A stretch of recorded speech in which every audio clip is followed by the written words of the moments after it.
एक बार फिर से ज्ञानवापी का मामला चर्चाओं में है, क्योंकि जिला अदालत ने ज्ञानवापी के पूरे परिसर के सर्वे का आदेश दिया था। लेकिन फिर से मामला सुप्रीम कोर्ट गया और सुप्रीम कोर्ट ने सर्वे पर 2 दिन के लिए रोक का आदेश पारित कर दिया। सुप्रीम कोर्ट ने जिला अदालत के आदेश के खिलाफ मुस्लिम पक्ष को 26 जुलाई शाम तक का समय दिया है। कोर्ट का कहना है कि 26 जुलाई शाम तक मस्जिद में कोई भी सर्वे या खुदाई नहीं की जाएगी। हालांकि इससे पहले भी इस परिसर का सर्वे एक बार किया जा चुका है। लेकिन आज आपको हम बताने वाले हैं कि 400 सालों से चले आ रहे इस विवाद में कब क्या हुआ, किसने मंदिर तोड़ा, किसने मस्जिद बनाई और फिर कैसे यह सिलसिला आज तक चलता आ रहा है।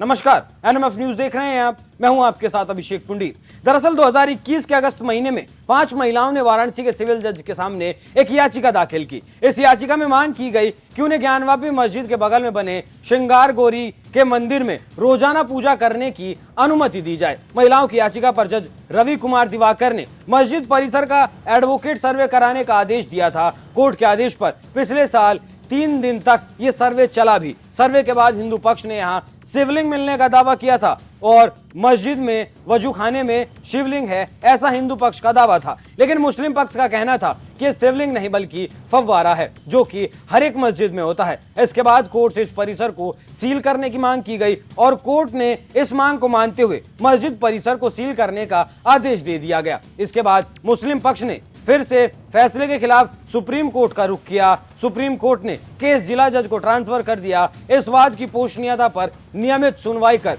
फैसला सुनाने का सिविल कोर्ट को निर्देश दिया गया। फिर सिविल कोर्ट ने इस मामले पर सुनवाई शुरू की।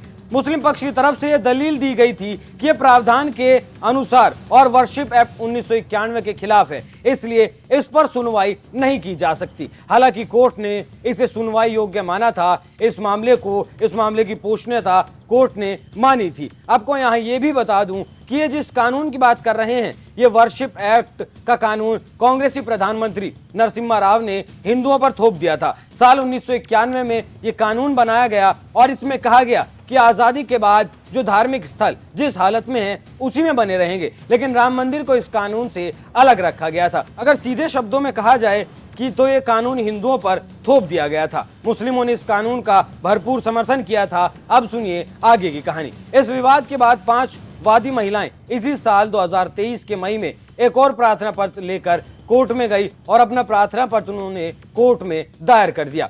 इस प्रार्थना पत्र में मांग की गई थी कि ज्ञानवापी मस्जिद के विवादित हिस्से को छोड़कर पूरे परिसर का एएसआई से सर्वे कराया जाए। इसी पर जिला जज AK विश्वेश ने अपना फैसला सुनाते हुए एएसआई सर्वे का आदेश दे दिया। अब आपको इस मामले की शुरुआत के बारे में बताता हूं, आखिर कहां से यह विवाद शुरू हुआ था। पूरे विवाद की जड़ क्या है।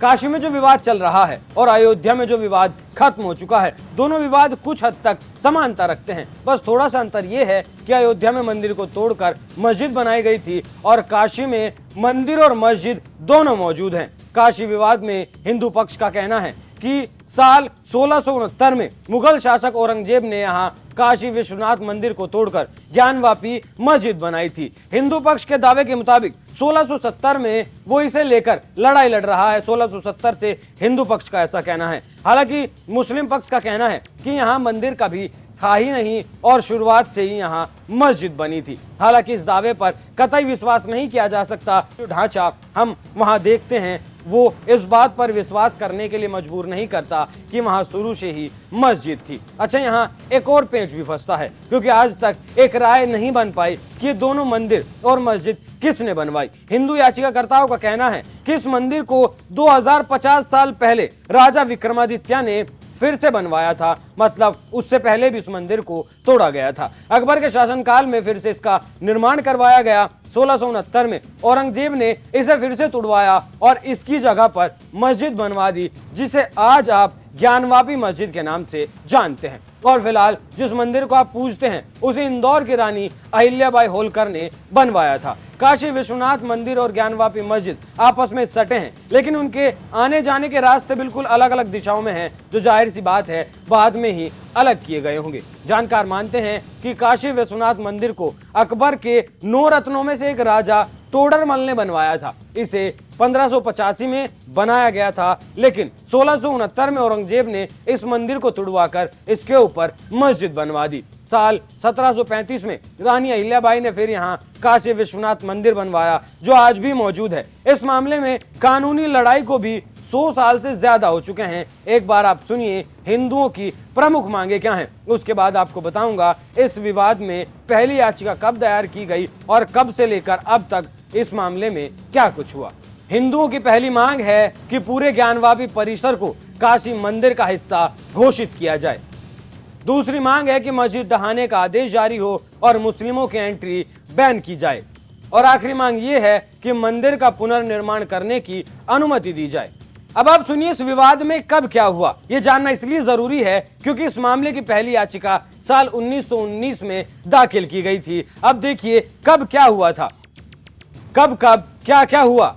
साल 1919 में स्वयंभू ज्योतिर्लिंग भगवान विश्वेश्वर की ओर से वाराणसी कोर्ट में पहली याचिका दायर की गई। याचिकाकर्ता ने ज्ञानवापी परिसर में पूजा करने की अनुमति मांगी। इसके बाद लंबे वक्त तक इस मामले में कोई कार्रवाई नहीं हुई, कोई खास कार्रवाई इस मामले में देखने को नहीं मिली। और उसके बाद साल 1998 में ज्ञानवापी मस्जिद की देखरेख करने वाली अंजुमान इंतजामिया कमेटी ने इलाहाबाद हाईकोर्ट का रुख किया। कमेटी ने कहा कि कानून इस मामले में सिविल कोर्ट कोई फैसला नहीं ले सकती है। हाईकोर्ट के आदेश पर सिविल कोर्ट में सुनवाई पर रोक लगी। 22 साल तक इस केस में सुनवाई ही नहीं हुई। फिर साल आया 2019। ये वही साल था जिस साल राम मंदिर का फैसला आ चुका था। और राम मंदिर के फैसले के बाद मथुरा काशी को लेकर एक बार फिर से मांग तेजी से उठने लगी थी। 2019 में स्वयंभू ज्योतिर्लिंग भगवान विश्वेश्वर की ओर से विजय शंकर रस्तोगी ने वाराणसी जिला अदालत में एक याचिका दायर की। इस याचिका में ज्ञानवापी परिसर का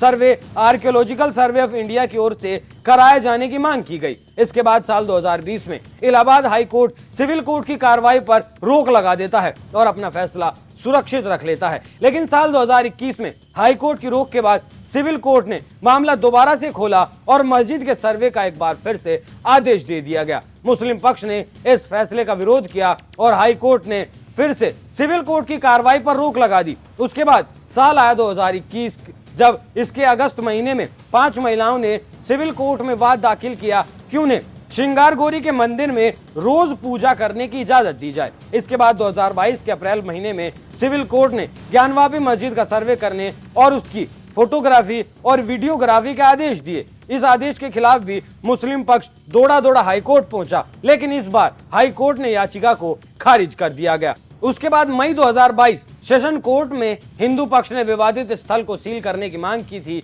जिसे अदालत ने स्वीकार भी कर लिया था। इसके बाद एक और बड़ा फैसला आया सितंबर 2022 में। इस तारीख को वाराणसी जिला अदालत ने 5 महिलाओं की उस याचिका को स्वीकार कर लिया था जिसमें उन्होंने ज्ञानवापी मस्जिद परिसर में देवी देवताओं की पूजा की मांग की थी। इसके साथ ही कोर्ट ने मुस्लिम पक्ष की अपील को भी खारिज करने का एक बार फिर से काम किया। इसके बाद इसी साल मई के महीने में एक और बड़ा फैसला आया। यहाँ हाईकोर्ट ने एएसआई के सर्वे के दौरान मिले शिवलिंग की साइंटिफिक सर्वे को स्वीकार कर लिया। उसके बाद जुलाई 2021 को जिला जज डॉक्टर अजय कृष्ण ने सील वजूखाने को छोड़कर ज्ञानवापी के पूरे परिसर में सर्वे करने का आदेश दिया और 4 अगस्त तक रिपोर्ट सौंपने को भी कहा गया था।